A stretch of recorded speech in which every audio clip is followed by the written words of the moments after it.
Hello दोस्तों, जय हिंद, जय भीम, जय संविधान। एक बहुत ही इंपॉर्टेंट हम आपके लिए क्लास लेकर के आए हैं। जो ये सब्जेक्ट कोड रहेगा BPCG 172 सब्जेक्ट कोड रहेगा। और ये जो क्लास रहने वाली है युवा जेंडर एवं पहचान, यूथ जेंडर एंड आइडेंटिटी की ये क्लास रहने वाली है।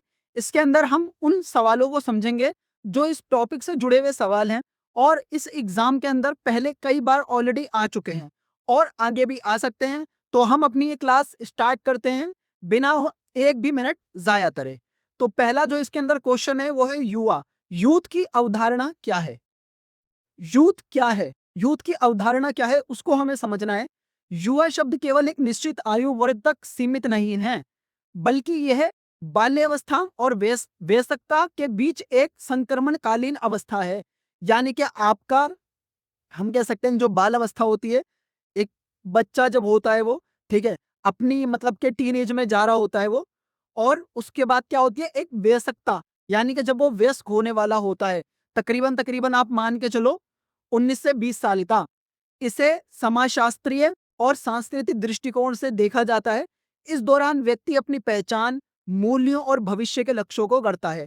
देखो, जो हमारी एज है, मान के चलो आप 13-14 साल से तकरीबन 21 साल तक वाली जो एज है, इसमें हम क्या करते हैं, हम अपनी पढ़ाई को कंप्लीट करते हैं, जो हमारी हायर एजुकेशन होती है उसको कंप्लीट कर रहे होते हैं, और भविष्य के जो हमारे लक्ष्य हैं हम उनको तय कर रहे होते हैं कि भाई मुझे फ्यूचर में करना क्या है।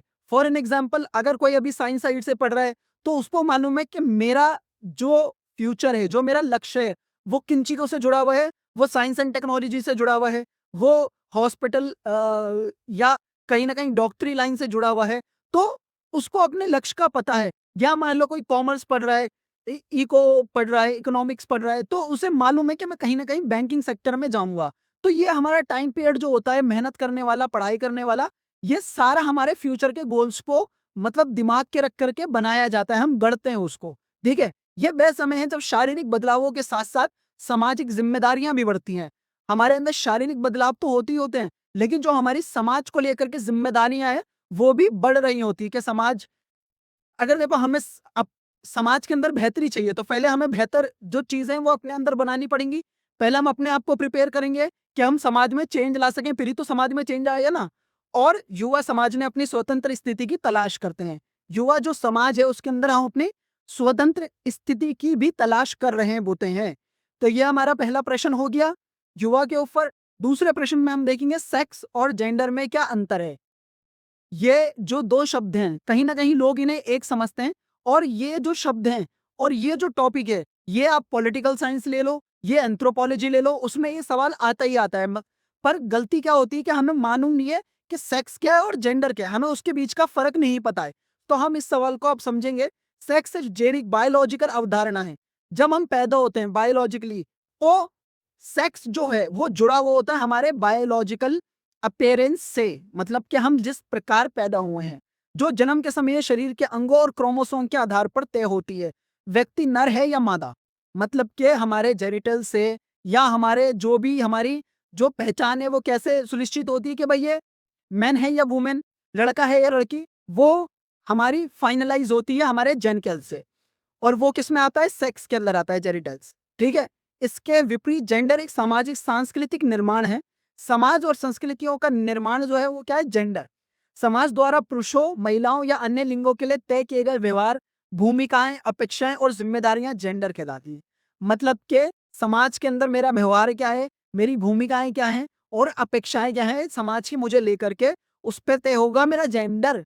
सेक्स प्रकृति द्वारा प्रदत्त है, जबकि जेंडर समाज द्वारा गढ़ा गया है। समझ गया, बहुत इजी। कि सेक्स है जो मेरा, जब मैं पैदा हुआ जिस प्रकार मेरी अपीयरेंस थी वो हो गया मेरा सेक्स, और जेंडर हो गया जो समाज में मेरी छवि बन गई है, वो हो गया जेंडर। अगले प्रश्न को देख लीजिए अब। वैश्वीकरण, ग्लोबलाइजेशन और मीडिया का युवाओं पर क्या प्रभाव पड़ता है।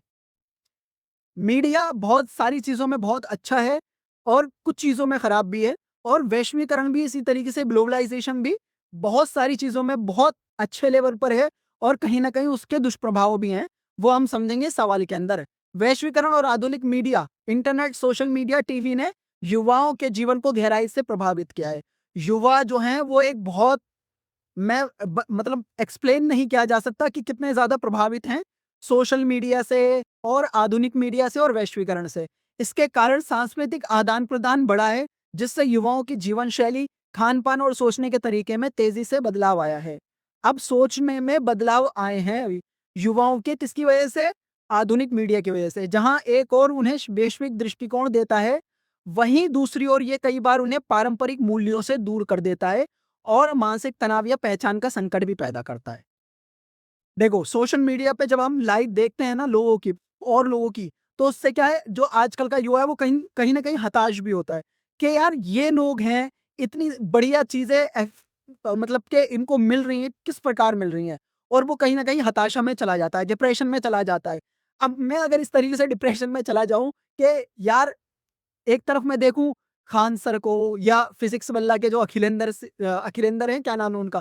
उनको देखूँ या और भी बहुत-बहुत सारे टीचर्स हैं, विकास दिव्य कीर्ति मेरे गुरुजी, है ना? तो अगर मैं उनको देखूँ तो मैं कहीं न कहीं हताश हो सकता हूँ क्योंकि यार उनके जो फॉलोवर्स हैं, जो उनके स्टूडेंट हैं, वो मिलियंस हैं, है ना? थाउज़ेंड्स, मिलियंस में हैं और मेरे कितने फॉलोवर हैं अभी? ओनली 100, है ना? तो ये क्या है, ये सोशल मीडिया की तरफ से एक दबाव भी बना है। मैं भी वही हूँ, है ना? मेरे ऊपर भी ये दबाव बना है। तो ये सोशल मीडिया, ये आधुनिक मीडिया, ये हमें फ़ायदा तो दे रहा है, पर कहीं न कहीं ये युवाओं को कहीं न कहीं डिप्रेशन में भी डाल सकता है। उस डिप्रेशन में नहीं पड़ना है, अपना काम मेहनत से करो, जो फल है वो मिलेगा हमें सभी न कभी अपनी मेहनत करने के बाद ही, ठीक है? तो मैं भी यही सोचता हूँ। अगले प्रश्न को देख लीजिए, छोड़िए उस बात को। जेंडर समाजीकरण, जेंडर सोशलाइज़ेशन से क्या अभिप्राय है? जेंडर समाजीकरण वह प्रक्रिया है जिसके माध्यम से बच्चे समाज में प्रचलित जेंडर भूमिकाओं, नियमों और अपेक्षाओं को सीखते हैं। परिवार, स्कूल, सहपाठी और मीडिया इसमें मुख्य भूमिका निभाते हैं। बचपन से ही लड़के और लड़कियों को अलग तरह के खिलौने, कपड़े और व्यवहार सिखाए जाते हैं। हमें बचपन से ही बताया जाता है कि हम लड़की हैं या लड़के हैं, हम क्या करें, लड़कियों को क्या करना है, हमारी क्या सोशल रिस्पॉन्सिबिलिटीज़ है, फैमिली रिस्पॉन्सिबिलिटीज़ है और लड़कियों को उस तरीके से सिखाया बताया जाता है। ठीक है? तो ये स्टार्टिंग से ही हमारे साथ हो जाता है। ये क्या है? ये है जेंडर समाजिका, जेंडर सोशलाइज़ेशन यही कहलाया जाता है, जिससे उनके मन में ये बैठ जाता है कि समाज उनसे किस प्रकार के आचरण की अपेक्षा करता है, ठीक है? अब एक छोटा-सा इसमें एग्ज़ाम्पल है, मान लीजिए मैं कहीं खेल रहा हूँ या कहीं दौड़ रहा हूँ, अचानक से मेरी चोट लग गई, मैं उठा, मैं रोने लगा बचपन में, तो लोग क्या कहेंगे, "अबे क्या लड़कियों की तरह रोने लगा?" है ना? कहते थे ना? तो यही नहीं है कि हमसे अपेक्षा की जाती है कि हमें स्ट्रॉन्ग बनना है। आदमियों से ये अपेक्षा की जाती है, मेन से ये अपेक्षा की जाती है वो स्ट्रॉन्ग बने और लड़कियों से ये अपेक्षा की जाती है कि वो घर के कामों को करें, कि लड़कों की तरह बाहर घूमती रहती है, लड़कों की तरह कपड़े पहनती है, ठीक है? तो ये बचपन से ही समझाया सिखाया जाता है कि हमें क्या करना है, क्या नहीं करना है, क्या काम मेंस हुड में आएँगे और क्या काम वुमेन्स के लिए होंगे, ठीक है? तो ये जेंडर सोशलाइज़ेशन का एक तरीका है, ठीक है? अगले प्रश्न को देख लीजिए, पहचान के विकास में शिक्षण संस्थानों इंस्टीट्यूशंस की भूमिका का वर्णन कीजिए। स्कूल और कॉलेज केवल ज्ञान प्राप्त करने के स्थान नहीं है, बल्कि ये युवा पहचान के विकास के मुख्य केंद्र हैं। यहाँ युवा अपने शिक्षकों और साथियों के संपर्क बनाते हैं, जिससे उनके सामाजिक और संवाद कौशल का विकास होता है।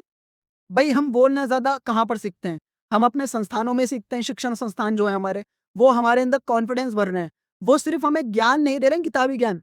देखो, पढ़ना ठीक है, अच्छी बात है, लेकिन सोशलाइज़ होना भी बहुत अच्छी बात है।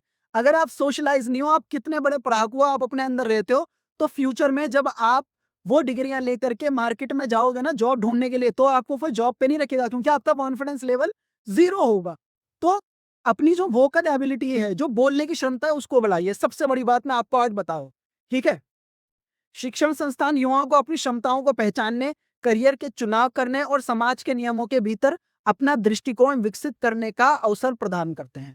अब बहुत सारे जितने भी शिक्षण संस्थान हैं, वो इस पे कोशिश करते हैं कि बच्चों को सिखाया जाए, समझाया जाए, उनके जो करियर पाथ हैं, वो उनको बताए जाएँ, उनकी वोकल एबिलिटी को बढ़ाया जाए, बोलने की क्षमता को उनकी बढ़ाया जाए। बहुत सारे शिक्षण संस्थान हैं जो इस पे कार्य करते हैं, ठीक है?